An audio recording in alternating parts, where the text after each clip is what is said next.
Hello, everyone. I want to open with this article from BBC Investigations.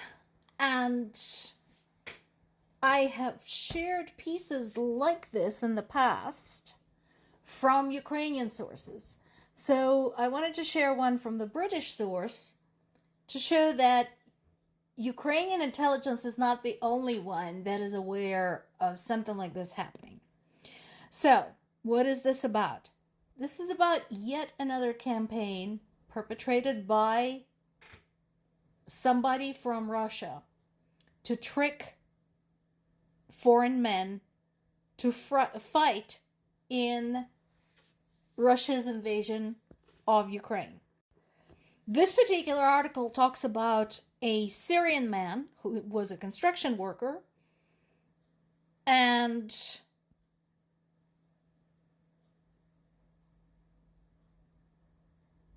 this one got hoodwinked by a woman who helped him sign up to fight in the Russian army, promising him high pay and Russian citizenship. And then she took his passport and burned it.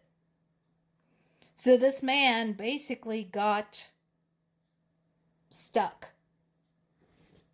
We now have so many stories about various schemes that lured men from various countries all over the world to fight Russia's war. And here's the thing. The woman involved here is not, some femme fatale running a drug cartel. No. She is a former teacher. She uses Telegram, a free channel, to lure these young men, frequently from third world countries, to come to Russia and eventually join the army. So far, the BBC had identified nearly 500 cases that she had carried out. And, of course, once these guys get there, they're shocked because some of them were convinced that they would be in a non-military role, something clerical or something construction related, or maybe weapons manufacturing. But no, they're thrown straight into the meat grinder. And once again, my question to the rest of the world is, are you okay with this? If you don't give a flying fuck about Ukraine, fine. These are your people. So this guy is from Syria. We've heard about guys from India. We've heard about guys from Nigeria. We've heard about guys from Tunisia. All over the place. We talked yesterday about Iraq's new program to stop the recruitment of mercenaries from their country. That's how bad it's gotten.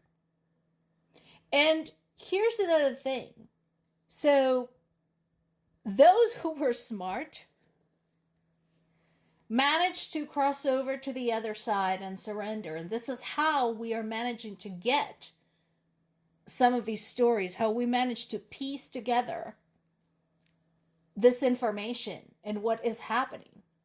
But how many of them just got killed because they were on the Russian side? They were thrown into battle. They were given no training of any kind or very little training. They were just tossed in. They were just cannon fodder. They were living shields for the Russian soldiers because I told you in the past, Russia is notoriously nationalistic, and they would rather sacrifice foreign nationals and non-Russian nationals rather than their own. Meanwhile, the war continues. So, once again, whenever there is news about Russia making some kind of progress, I encourage everybody to not freak out. Because remember, over the last year, they managed to make some progress, which constitutes 1% of Ukrainian territory. So, just because they managed to move closer to two villages in the northern Donetsk region doesn't mean they're going to take them. They still haven't taken Pokrovsk. They still haven't taken Kupiansk. Just a reminder. That is a thing. Another concern is, of course, the power grid. Since Russia is pounding not just cities directly, but the connections they have to the power stations, to the water distribution centers, to the thermal power plants. Again, it's not the first time when the Russian government made a statement, if we can't defeat them, we're going to freeze them to death. And that's exactly what they're trying to achieve. On the other hand, when their own infrastructure gets hit, they start whining. And here's the thing. So this latest strike on a thermal power plant near Belgorod, that had brought forth such screams and wails from the Russian side, doesn't even compare, not even closely, what Ukrainian infrastructure had suffered. And I said this in the past. When Russia came to these border regions, its own border regions, and turned them into military bases, which means they became viable military targets, there were no protests. People were like, yay, let's show Ukrainians who's boss. And now they're complaining when they get struck. Guys, you are in a war zone. Get the hell out of there.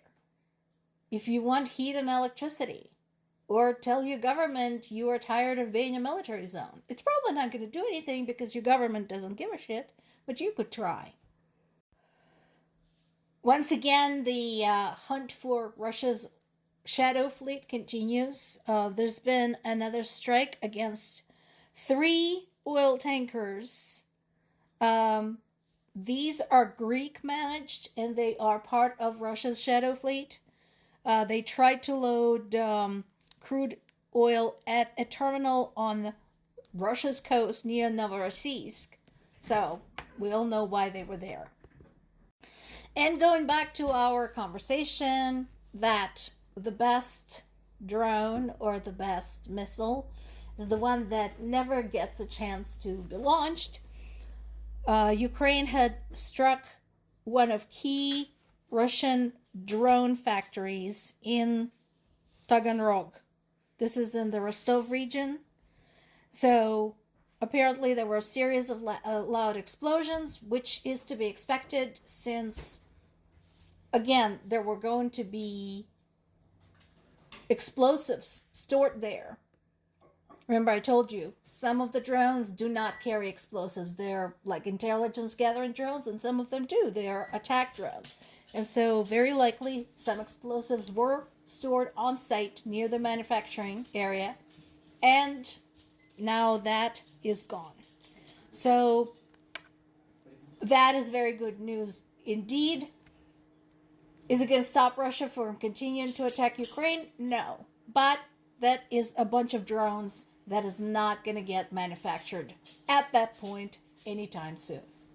More to come.